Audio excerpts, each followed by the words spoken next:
I got the keys in a crumpled envelope at my mother's kitchen table. And the first thing my father said was, "Don't get emotional. It's not like we're giving you anything valuable." The keys were cold, heavy, the kind that should have opened a future. Instead, they opened a joke. My sister, Sienna, sat across from me in a cream sweater that probably cost more than my car. She scrolled her phone with that lazy smile people wear when life has never bitten them hard enough to leave scars. On the counter behind her, a bottle of sparkling something waited like a prop. Mom had dressed up, Dad had shaved. This was a ceremony.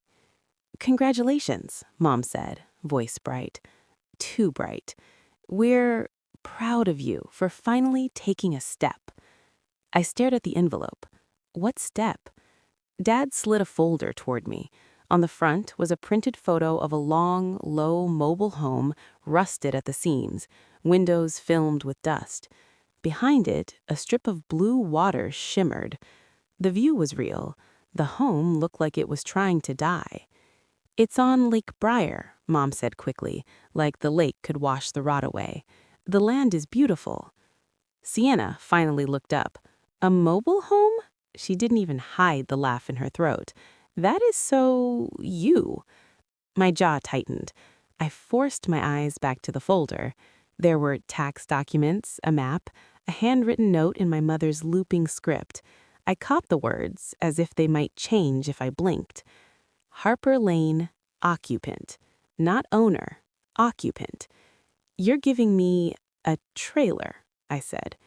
"It's not a trailer," Mom snapped, then softened instantly when she saw my face. "It's a home. It's yours to live in. A fresh start."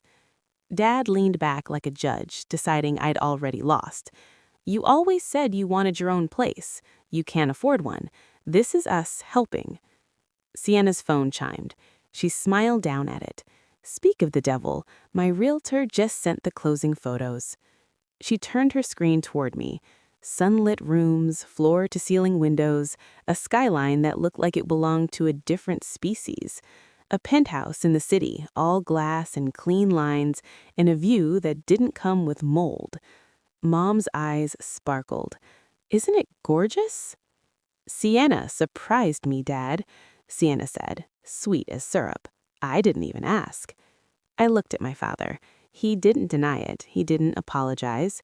He wore that same expression he'd worn my whole life when he decided what I deserved, like he was doing math. "Sienna needed stability," he said. "Her career, her image, people judge." "And I don't?" I heard myself say. My mother reached across the table, fingertips brushing my wrist like a warning. "Honey, we're trying. Your sister has different needs." Needs, that word. The one that had always meant my hunger didn't count. I swallowed. I had promised myself I wouldn't plead. Not again. Not after hearing I was practical, tough, the one who can handle it, the one who didn't need birthdays to feel loved. "I can make it work," I said, and hated that it sounded like permission. Dad slid the keys closer. "Good, because we don't want to hear complaints. The place is rough, the land is decent. Put some sweat into it. You're good with your hands, right?" I was. Not because anyone trained me, because when you're the daughter nobody budgets for, you learn to fix what breaks. You learn to repair instead of replace. You learn that pride is cheaper than therapy. I stood, folder in hand, keys cutting a hard shape into my palm.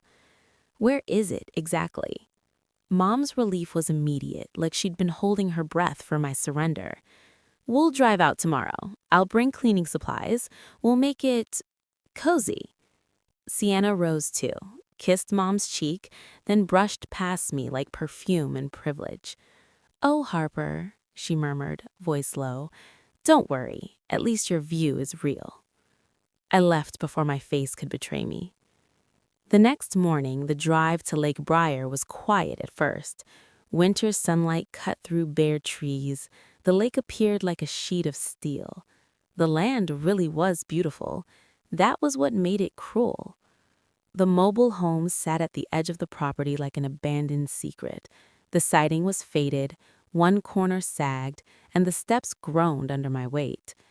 When I unlocked the door, the smell hit me first. Damp, old smoke, something sour that lived in the walls.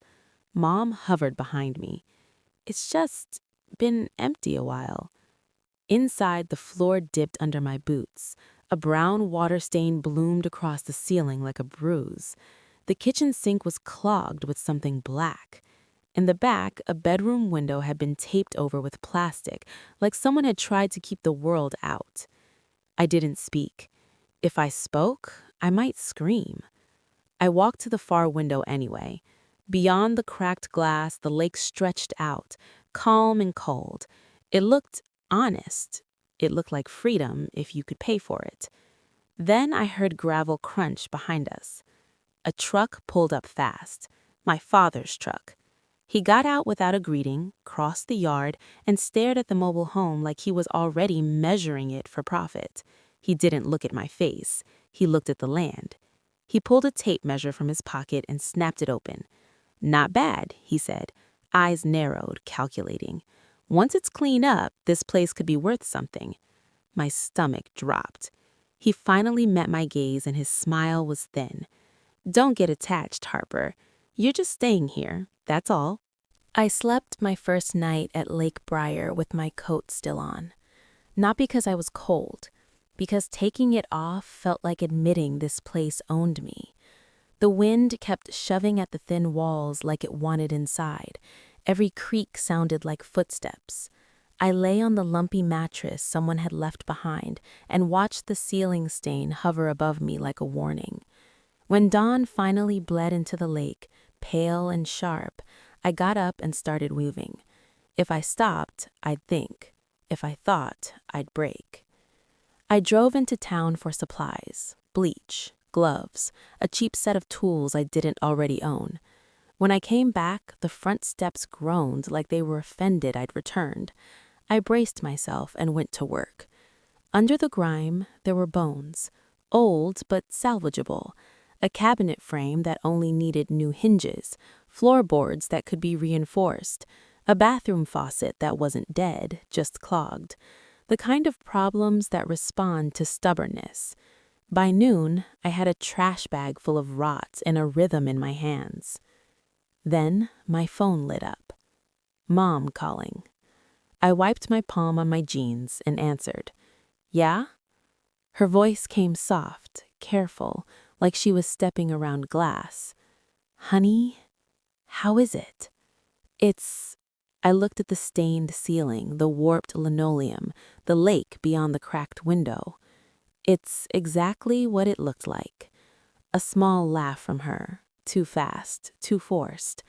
"Well, it'll be a project. You always liked projects." I heard something behind her, a clink of ice, the low murmur of my father's voice, muffled like he didn't want to be heard but couldn't resist talking.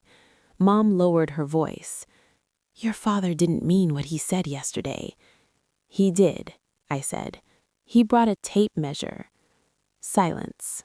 Then a sigh that wasn't guilt. It was irritation, like my hurt was an inconvenience. "Harper," she began, "we just need you to be flexible for a little while." My grip tightened on the phone. Flexible about what? She hesitated. In the background, I heard Sienna's laugh, bright and careless, like a bell in a church you didn't belong to. Mom cleared her throat. "Your sister is going through something. We didn't want to stress you with it." Of course they didn't. Stress was for people they worried about. I swallowed. "What is she going through?" Mom's voice dropped further. "Her marriage. The divorce is getting ugly." I blinked. Sienna, who collected compliments like trophies. Sienna, who wore stability like perfume. I didn't know she was getting divorced. "She didn't want it public," Mom said quickly. "And there's more. It's financial." There it was, the word that always changed how my father breathed. "How financial?" I asked. Mom didn't answer right away. I heard her inhale, then exhale, like she was preparing to lie and deciding how much she could get away with. She has legal fees, she said, and some accounts that are tied up. It's temporary, but your father is worried. We're worried. I laughed once, sharp and humorless. So you're calling because you want money? No, she snapped, then caught herself. No, sweetheart, not money, not from you. Then what? Her voice softened again, sweetened like poison. We need you to sign something, just a small form. It's a temporary authorization. My stomach went cold. Authorization for what? For your father to manage the property, she said, fast now, like speed could outrun my suspicion. Just while everything settles, it's not a big deal. It protects the family. The family, I repeated, meaning Sienna? Mom's tone sharpened. Why do you always make it sound ugly? Because it is ugly, because the truth is ugly and you keep putting makeup on it. I walked to the window and stared at the lake. The water looked clean from here, honest, unbothered. I'm living here, I said. I'm fixing it. Why would Dad need to manage it? Because he understands these things, Mom said, and I could hear the old script in her mouth. And because Sienna might need a place to stay if the condo situation... The condo situation? I cut in. Mom went quiet. In that quiet, everything snapped into place. The penthouse photos, the celebration tone, the way Dad measured my land like it was already his. Sienna's stability wasn't a gift, it was a sinking ship. You told me she needed stability, I said slowly. But what you meant was, she's about to lose everything. Mom whispered, Harper. I kept going.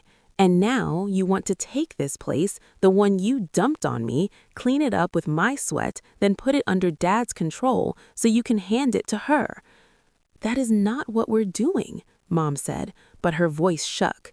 You're twisting it. No, I said, you're dressing it up.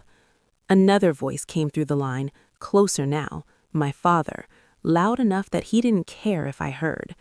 Tell her it's not negotiable. She doesn't own anything. She's just staying there. My chest tightened, heat rising behind my eyes. Not tears, rage. Mom tried to cover it. Frank, please. He didn't stop. Listen, Harper, Dad said, voice like gravel. You're going to sign the paper. You have 48 hours to come in and do it. If you don't, you can pack your things and leave. We're done playing. I stared at the half-cleaned counter, the trash bags, the new hinges in my toolkit. My work, my time, my money. He thought he could erase it with a deadline. What paper, Dad? I asked, forcing my voice steady. What exactly are you making me sign? He paused, just a fraction too long enough to tell me he didn't want me reading it. It's standard, don't act smart. My pulse hammered. I didn't hang up, I didn't scream. I simply said, text it to me. Dad laughed once. You don't get to make demands. And then Mom's voice returned, breathy and panicked. Harper, please, just come in tomorrow. We'll talk. We'll make it fair. Fair. A word they used like a curtain. I ended the call and stood there, phone in my hand, staring at the lake until my breathing slowed. Then I did the one thing they never expected from me. I didn't beg. I opened my laptop on the wobbly table, connected to the spotty internet, and searched the county records for the address on the folder they'd given me.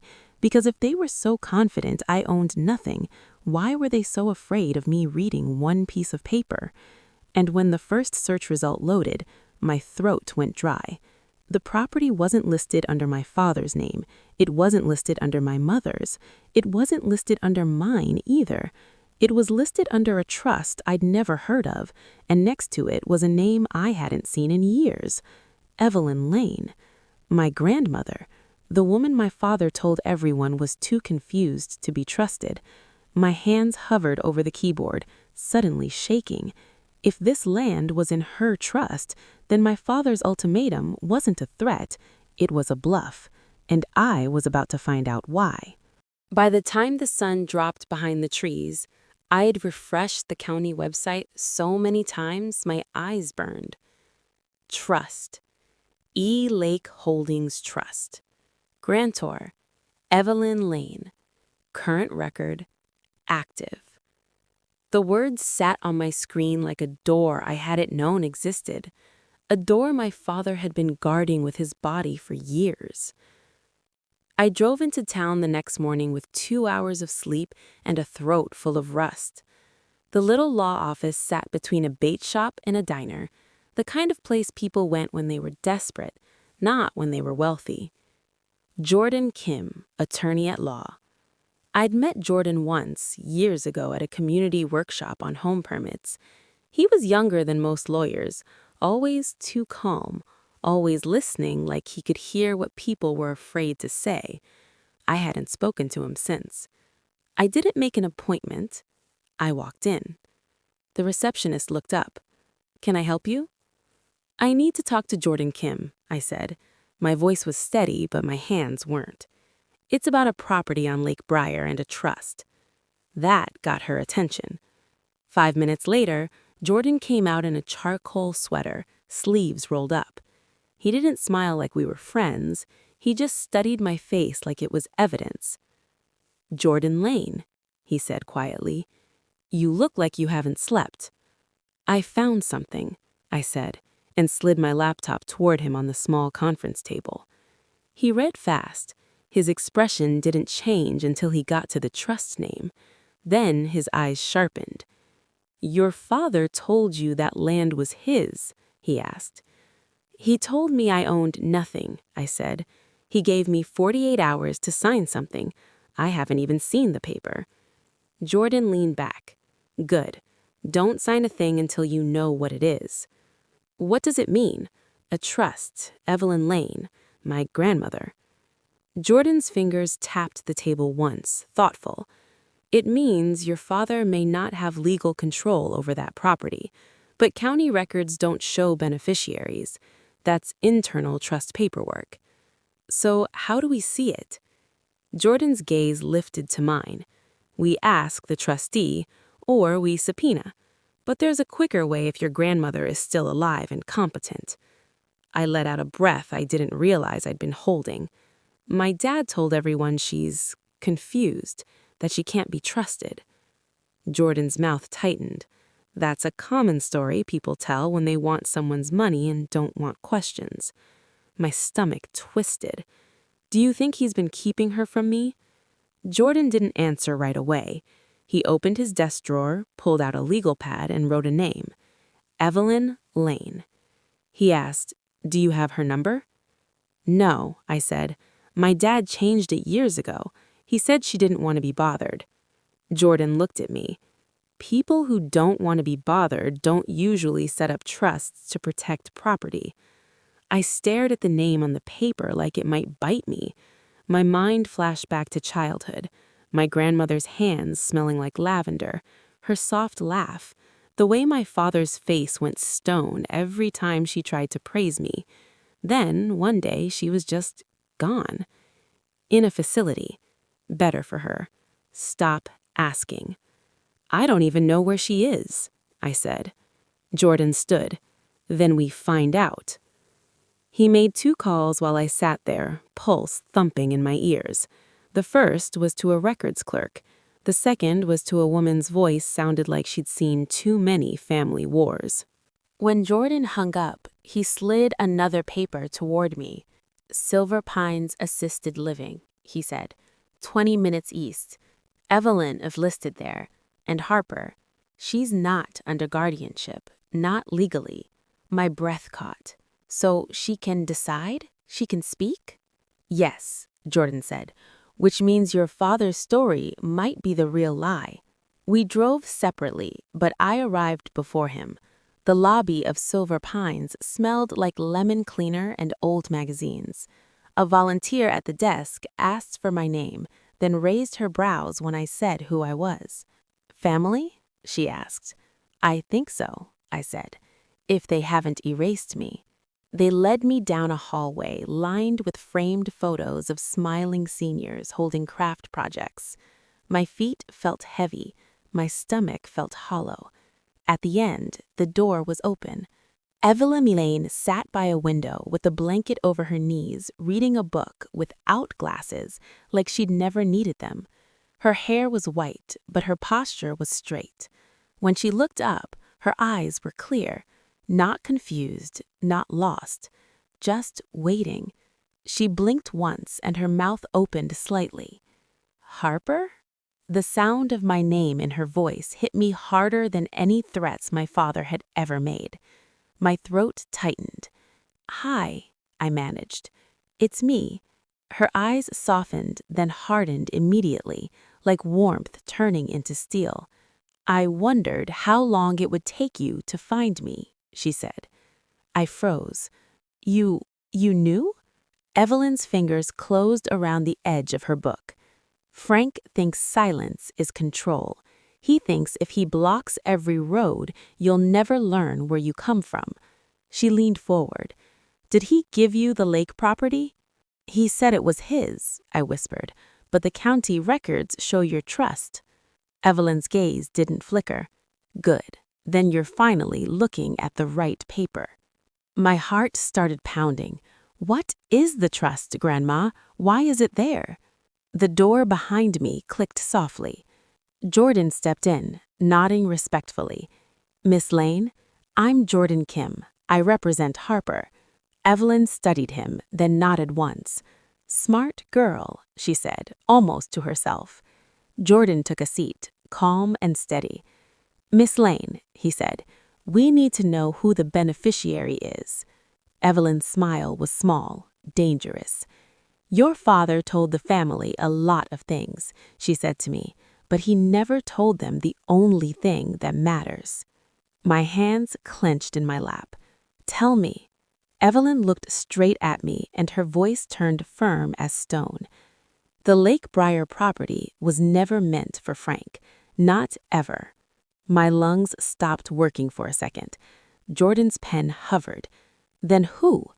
Evelyn didn't answer immediately. She reached into the side table drawer and pulled out a manila envelope, worn at the corners like it had been handled and hidden and handled again. She placed it on her lap, palm resting on it like a seal. Before she could open it, my phone buzzed. A text from my mother. Subject line, like it was an email invitation. "Housewarming this Saturday. Family only." I stared at the screen, then at Evelyn, then at Jordan, because I finally understood what my father was doing. He wasn't asking me to sign a paper to manage the property. He was racing me. And now, with that invitation glowing in my hand, I knew where the finish line was.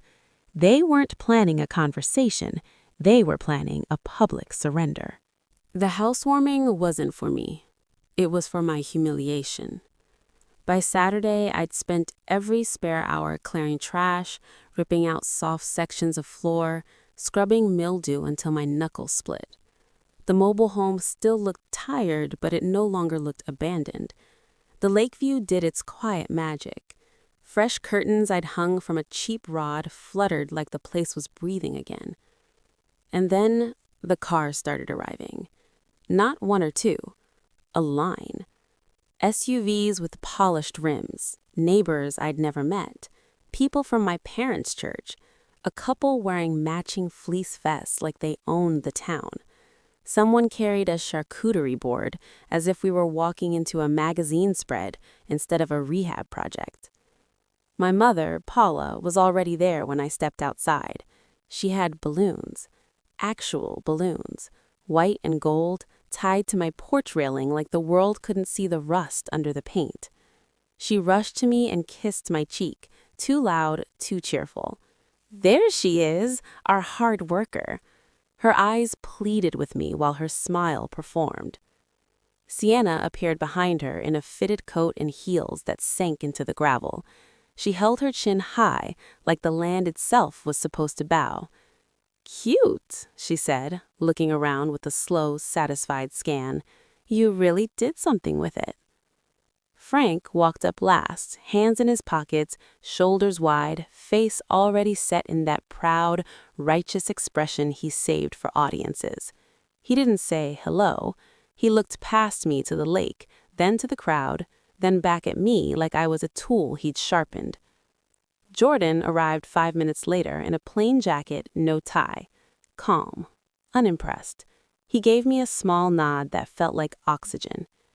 Evelyn wasn't with him. Not yet. People gathered on my porch and in my cramped living room like it was a stage. My father clinked a glass with a spoon, and the room quieted. "Family and friends," Frank began, voice filling the space like smoke. "We're here to celebrate a fresh start." My stomach tightened. He gestured broadly like a politician.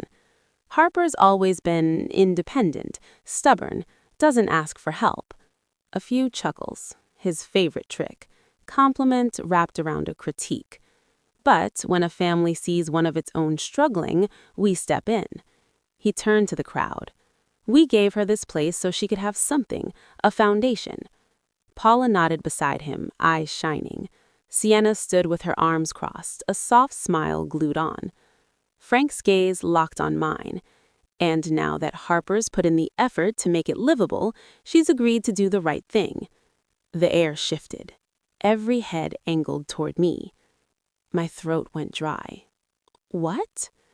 Frank raised his hand as if silencing a child. "She's agreed to let Sienna stay here temporarily while she navigates a difficult season. It's only fair." A murmur rolled through the room. Approval, sympathy, judgment. Sienna stepped forward, pressing her hand to her chest. "I didn't want this," she said, voice trembling with practiced vulnerability. "But my life has fallen apart." She looked at me, eyes glossy. "And Harper is being so generous." I stared at her. The heels, the coat, the flawless hair, the expensive sadness. A woman near the doorway sighed. "That's family." Someone else added, "Harper, you're doing the Christian thing." My father's smile deepened. He was winning. He could feel it. Paula slipped closer to me and whispered without moving her lips, "Just go along. Don't ruin this." Ruin this? As if my life were a party centerpiece.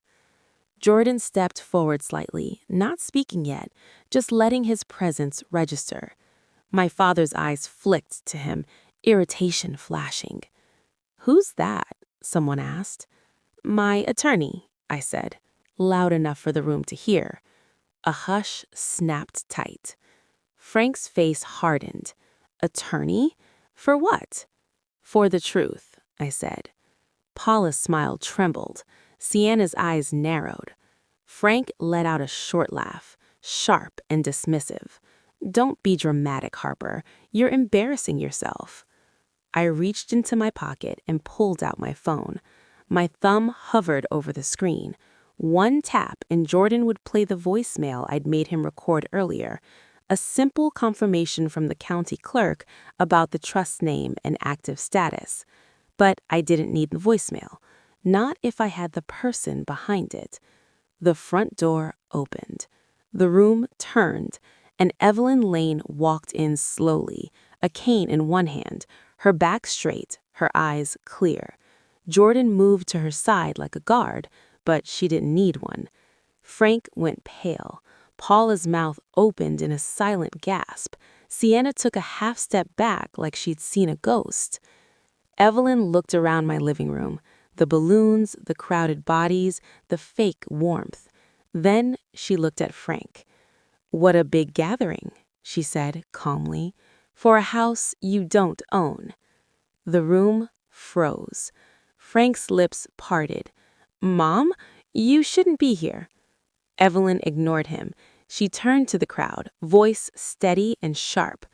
"My grandson has been telling people stories. He's good at that." Jordan stepped forward with a manila envelope in his hand. Frank lunged a step. "Stop! This is private family business."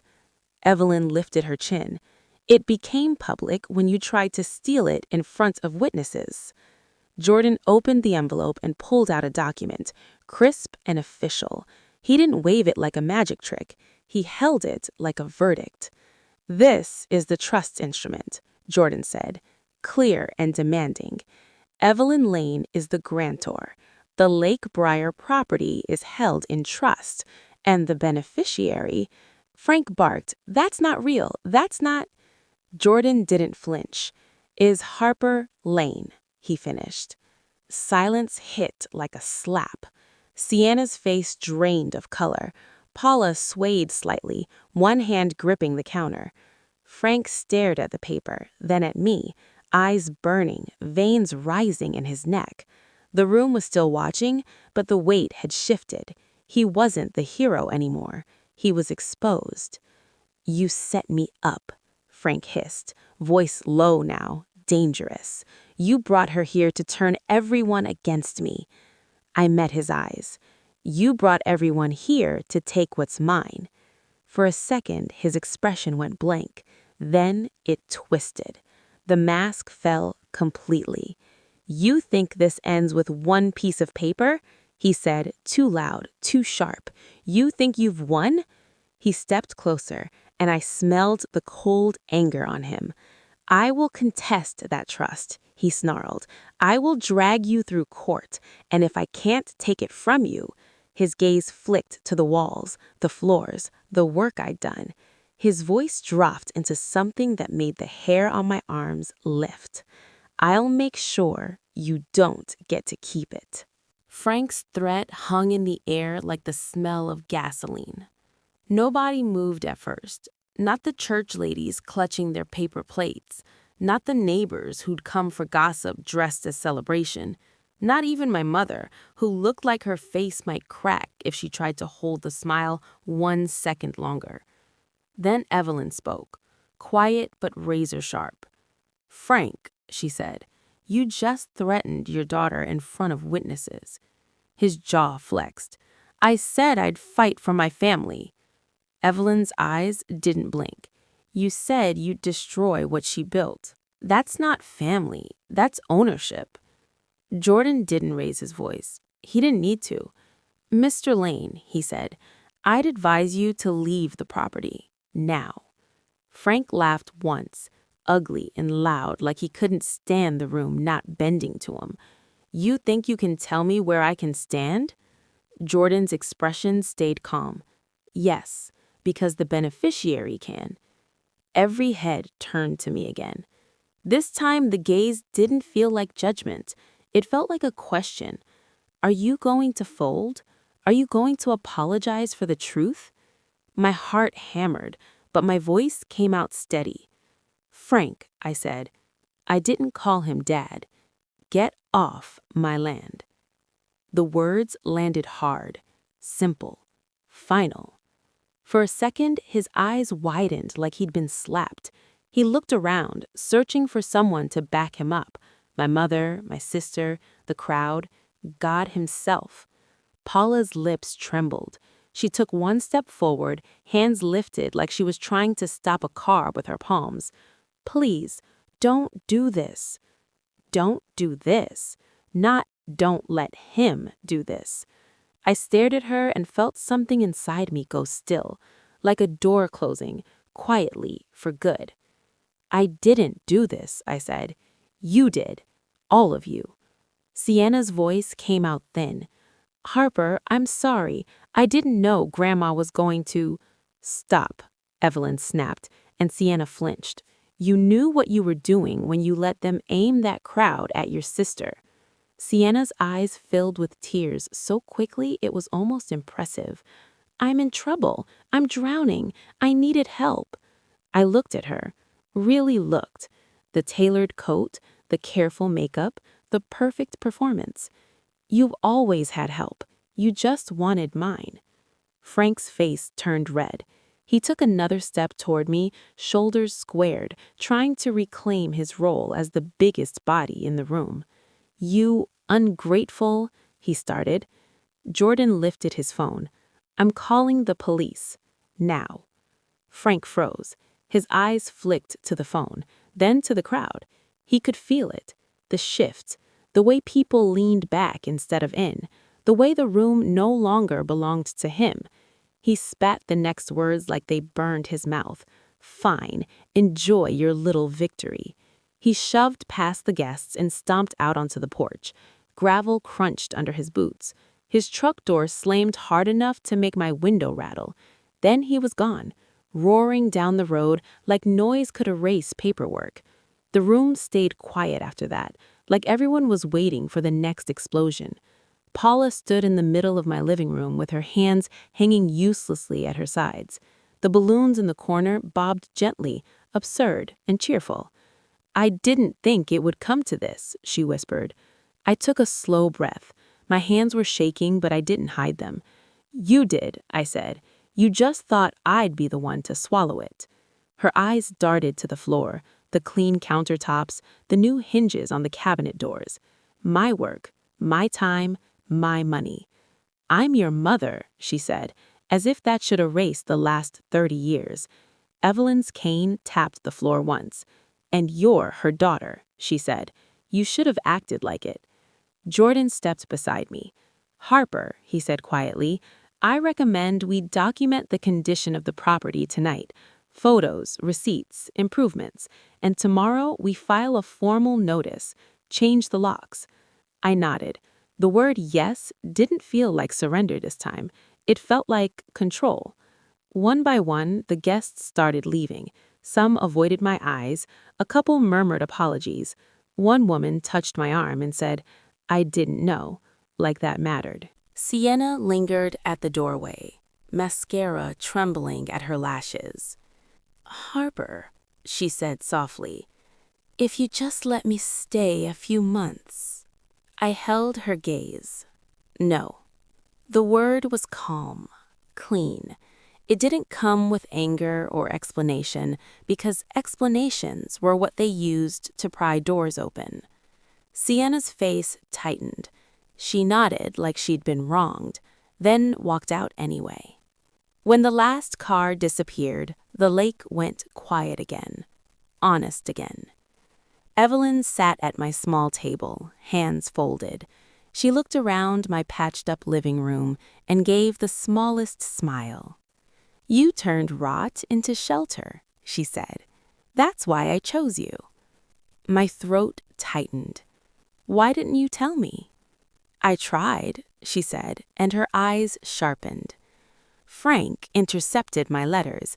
He thought he could starve you of truth and keep you small." Jordan set the trust papers on the table. "We'll make sure that stops," he said. That night, I replaced the front lock. It wasn't fancy, it wasn't expensive, but when the new key turned, it sounded like a promise. The next morning, Jordan filed the notice. Evelyn called her financial advisor and updated her contact permissions. I printed every receipt, every permit, every photo of the before and after. I stapled my reality together until it couldn't be ripped apart by someone else's narrative. A week later, Frank tried again. Of course he did. He showed up with my mother, standing at the end of the driveway like they were still allowed to cross it. I didn't open the door. I didn't argue. I simply held up the restraining order notice Jordan had helped me prepare and taped it to the glass where they could read it. Frank's face twisted. Paula cried. And I stood behind the door, breathing steady, finally understanding the difference between guilt and freedom. I didn't lose a family that day. I lost a cage. If you want more stories where the one they underestimated becomes the one who decides the ending, like, comment, and subscribe to Still Waters Payback.